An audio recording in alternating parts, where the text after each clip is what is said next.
وسلم وعلى آله وصحبه.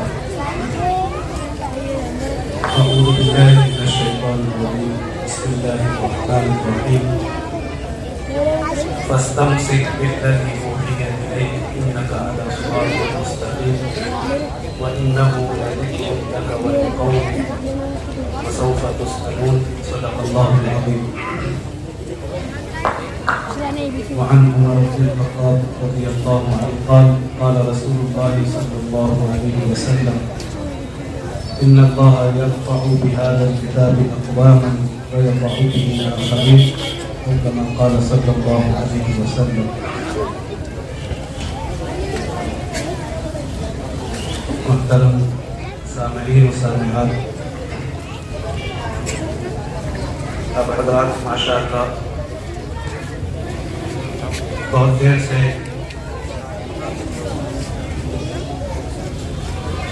جلسے کا حصہ بنے ہوئے ہیں اور الحمدللہ پرسکون انداز میں بھی سننا جا رہا ہے. اور مزید گزارش یہ ہے کہ یکسوئی کے ساتھ آنے والے بیانات کو خاموشی کے ساتھ سننے کا ماحول رکھا جائے، کیونکہ ان موقعوں پر جو باتیں کہی جاتی ہے وہ عام طور سے دل سے نکلتی ہے. کبھی ہم لوگوں سے مخاطب ہوتے ہیں تو بہت سی مرتبہ ایسا ہوتا ہے کہ پہلے سے ذہن میں خیال ہوتا ہے کہ فلاں بات کہنی ہے، فلاں بات کہنی ہے، فلاں بات کہنی ہے، لیکن یہاں بیٹھنے کے بعد کبھی ایسا ہوتا ہے کہ زبان دوسری طرف چلنے لگتی ہے، ذہن سے کچھ باتیں نکل جاتی ہیں.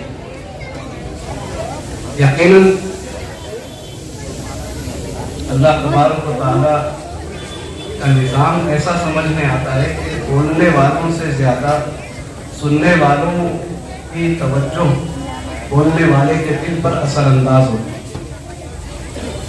اس لیے مرد حضرات بھی سکون کا ماحول رکھیں، بچے بھی خاموشی کا ماحول رکھیں، اور خصوصاً خواتین کے اندر بھی سکون کا ماحول ہو کہ مجھ سے بعد میں جو دیگر تقاریر ہوگی وہ بہت اہم ہے. ہمارے اساتذہ کرام کی تقاریر ہیں اور ہمارے درس کے زمانے کے بڑے صلاحیت مند افراد کی تقاریر آپ کو سننی ہے چند منٹ کے لیے. جو آیتیں اور جو حدیث میں نے خطبے میں پڑھی ہے اس کی روشنی میں ایک دو باتیں کہہ کر کے میں اپنی جگہ لینا چاہتا ہوں. ہر زمانے کے اندر اللہ تبارک و تعالیٰ کا نظام یہ ہے کہ قرآن کریم سے جتنی محبت اور جتنا تعلق قرآن کریم سے وابستگی جتنی جس زمانے میں زیادہ ہوتی وہ زمانہ اتنا ہی ترقی یافتہ ہوگا. موجودہ زمانہ ترقیات کا زمانہ کہلاتا ہے. سائنس، ٹیکنالوجی، جدید علوم کی بھرمار ہے، ساری سہولیات میسر ہے کہ عام انسان کو بھی وہ سہولتیں میسر ہیں جو پہلے کبھی بادشاہوں کو ہوا کرتی. بلکہ اگر آپ غور سے دیکھیں تو ان سے بھی زیادہ سہولتیں اس زمانے کے انسانوں کو اللہ نے عطا فرمائی. کھانے پینے کی سہولتیں دیکھیے، ہزاروں ڈشیں ہیں جو نوابوں نے اور بادشاہوں نے بھی نہیں کھائی ہوگی جو اس وقت ایک عام انسان کھا رہا ہے.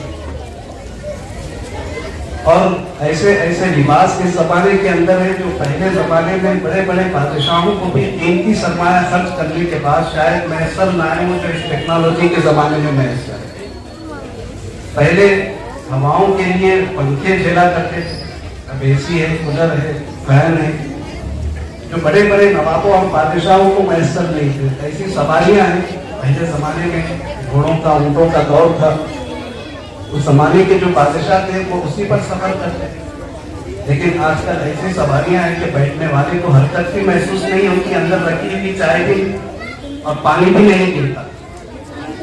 تو ایسے زمانے کے اندر ہم زندگی گزار رہے ہیں جو دنیاوی اعتبار سے بڑی ترقی یافتہ زندگی ہے، بڑی سہولتوں کی زندگی ہے. لیکن اللہ تبارک و تعالیٰ نے فرمایا کہ یہ اصل ترقی نہیں ہے، اسے ہم ترقی سمجھ رہے ہیں، یہ اصل ترقی نہیں ہے، یہ ایک عارضی ترقی ہے، عارضی آرام ہے، عارضی آسائش ہے۔ اگر اصل ترقی حاصل کرنا ہے تو وہ قرآن کریم سے وابستہ ہے۔ ماشاءاللہ جن ماں باپ کے بچے یہاں پر تعلیم حاصل کر رہے ہیں، کسی اور مدرسے میں تعلیم حاصل کر رہے ہیں، کسی مکتب میں دین کی تعلیم حاصل کر رہے ہیں، وہ بھی بڑے خوش نصیب ہیں۔ اور اس سے متعلق بہت ساری باتیں آپ نے پہلے مقرر حضرات سے سن لی، اس کی فضیلتیں بھی آپ نے سنی۔ میں ایک اور بات کی طرف توجہ دلانا چاہتا ہوں کہ ان ماں باپ کے سرپرست بھی اتنے ہی زیادہ ذمہ دار ہیں۔ موجودہ زمانے کے اندر جب قرآن کریم کے پڑھنے کی فضیلت بیان کی جاتی ہے، حافظین کی فضیلت بیان کی جاتی ہے، علماء کی فضیلت بیان کی جاتی ہے، تو سننے والوں کے اندر عام طور سے جو بڑی عمر کے حضرات ہوتے ہیں، خواتین ہوتی ہے، ان کے اندر جو سب سے پہلا جذبہ پیدا ہوتا ہے وہ یہ کہ میں اپنے بچے کو حافظ بناؤں گا، عالم بناؤں گا یا مفتی بناؤں گا۔ اگر اللہ کی طرف سے جذبہ پیدا ہوتا ہے تو عام طور سے یہ جذبہ پیدا ہوتا ہے، یہ بہت اچھا جذبہ ہے۔ لیکن اس سے پہلے ایک اور جذبہ ہمارے دل کے اندر پیدا ہونا چاہیے کہ میں حافظ بنوں گا، میں قرآن کو سمجھوں گا، یا میں قرآن پڑھنے کے قابل بن جاؤں گا، دیکھ کر کے ہی صحیح، اور میں روزانہ قرآن کی تلاوت کروں گا، میں روزانہ قرآن سے اپنے تعلق کو مضبوط رکھوں گا۔ ہمارے اسلاف کے اندر بعض لوگ اس کی اہمیت کو سمجھتے تھے، وہ یہ تمنا کرتے تھے، جیسے ہماری بہت ساری تمنائیں ہوتی ہیں کہ بڑی بلڈنگ ہو جائے، ہمارا بچہ پڑھ لکھ کر کے قابل ہو جائے، باہر ملک چلا جائے، بچے کی شادی اچھے خاندان میں ہو جائے، بچی کی شادی بہت وقت پر ہو جائے۔ بہت ساری جو خواہشات ہوتی ہیں، ویسے ہی اسلاف کے اندر جن کی نظر آخرت پر تھی، ان کی ایک خواہشیں یہ تھی کہ اس کا ایک نمونہ کہ وہ اللہ تبارک و تعالیٰ سے اپنی دعاؤں کے اندر یہ دعا مانگتے تھے کہ اے اللہ ہمارا کوئی دن ایسا نہ گزرے جس میں ہم قرآن کی تلاوت نہ کریں، قرآن کا کوئی حصہ نہ پڑھے، ایسا کوئی دن کوئی رات ہماری نہ گزرے۔ ان کی دعاؤں کے اندر یہ چیز ہوتی ہے۔ تو اس قسم کے مختلف موقعوں پر بیانات ہوتے ہیں، علماء کرام سے سننے کی نوبت آتی ہے، اللہ تبارک و تعالیٰ کی طرف سے توفیق ہوتی ہے، تو اس کی طرف بھی توجہ ہو کہ ہم جو والدین ہیں، بڑی عمر کے لوگ ہیں، بہت سارے اپنی زندگیوں کا جائزہ لیں کہ ہمارا قرآن کریم سے کتنا تعلق ہے۔ اگر ہم پریشان ہیں کسی بھی اعتبار سے، بہت سارے لوگ اس وقت پریشان ہیں چونکہ امامت و خطابت، امامت سے کچھ سالوں سے جڑے ہوئے ہیں، بہت سارے اپنی پریشانیاں بیان کرتے ہیں، اور ہر انسان اس دنیا کے اندر ایسا کوئی نہیں ہے جس کو کوئی بھی پریشانی نہ ہو۔ اللہ نے دنیا کا نظام ہی ایسا رکھا ہے، آزمائش ہے، لیکن بہت ساری پریشانیوں کی وجہ یہ ہے کہ ہم قرآن سے دور ہیں۔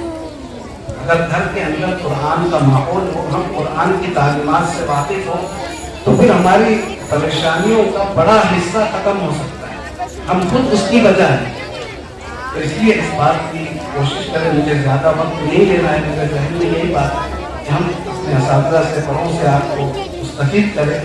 تو اس لیے میری گزارش ماؤں بہنوں سے اور مرد حضرات سے خاص طور پر یہ ہے کہ روزانہ کچھ وقت فارغ کریں، اپنا جائزہ لیں۔ اگر دیکھیں کہ آپ قرآن کریم پڑھنا نہیں جانتے تو اس حصے میں شرمائیں نہیں، اس کے لیے فکر مند ہو جائے، اور اس کے لیے جب آدمی فکر اور نیت کرتا ہے تو پھر اللہ تبارک و تعالیٰ بڑے اسباب بنتے ہیں۔ ایسے بہت سارے احباب آپ کو نظر آئیں گے جو بڑی عمر کے اندر بھی حافظ بنے۔ حافظ بننے کا مطالبہ نہیں ہے، لیکن کم از کم قرآن کریم پڑھنے کی صلاحیت ہمارے اندر آتی ہے، اور اب رمضان کے قریب ہے تو اس کا بھی اہتمام کریں کہ قرآن کے اندر آخر کہا کیا ہے۔ ہماری بہنیں، ہمارے مرد احباب ان سے ناواقف ہیں، ان تعلیمات سے۔ بہت سارے لوگ جو کبھی بیانات میں نہیں آتے، مساجد میں نہیں آتے، وہ اس سے دور ہیں، اور بہت سے ماں باپ کی اولاد نافرمان ہو گئی، تو یہ چاہتی ہے کہ وہ ان کی فرما بردار بنے، آنکھوں کی ٹھنڈک بنے، اور وہ علماء کرام سے رجوع ہوتے ہیں، ائمہ حضرات سے رجوع ہوتے ہیں کہ ہمارا لڑکا، ہماری لڑکی، اس کو آپ سدھاریں، اس کی